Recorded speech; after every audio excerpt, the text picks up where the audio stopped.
அதெல்லாம் முடியாது சார். அதெல்லாம் லவ்வுக்காக தன்னை மாத்திக்கிறது, ஒருத்தருக்கு ஒருத்தர் அப்படி அக்செப்ட் பண்ணிக்கிறது தான் சார் லவ். என்னடா பேசுற நீ? உலகத்துல உள்ள எல்லாருமே காதலுக்காக கீழே விழுகிறது தான்டா. That's why they call it falling in love. You have to surrender yourself, man. இப்போ ஒரு பொண்ணை லவ் பண்ற, உனக்கு ஒரு மோசமான குணம் இருக்கு, அவளுக்காக அதை சாக்ரிஃபைஸ் பண்ண மாட்டியா? அந்த கேன்சரை வெட்டி எரிய மாட்டியா?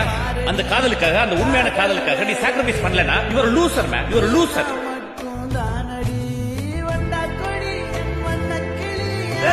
அப்படி சொன்னாத மீரா, பேசாத பேசாத சொல்லிட்டே இருக்கல. நான் இப்படிதான் மீரா, கோபப்படுவேன், அடிப்பேன், உடைப்பேன்.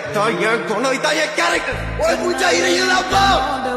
உனக்கு ஒரு சந்தோஷமோ ஒரு கஷ்டமோ நான் உனக்காக வந்தேன்ல, ஆனா எனக்கு ஒரு ப்ராப்ளம்னா உன்னால அதை பிரையாரிட்டைஸ் பண்ண முடியல. அந்த காதலுக்காக, அந்த உண்மையான காதலுக்காக நீ சாக்ரிஃபைஸ் பண்ணலனா you are a loser, man. You are a loser.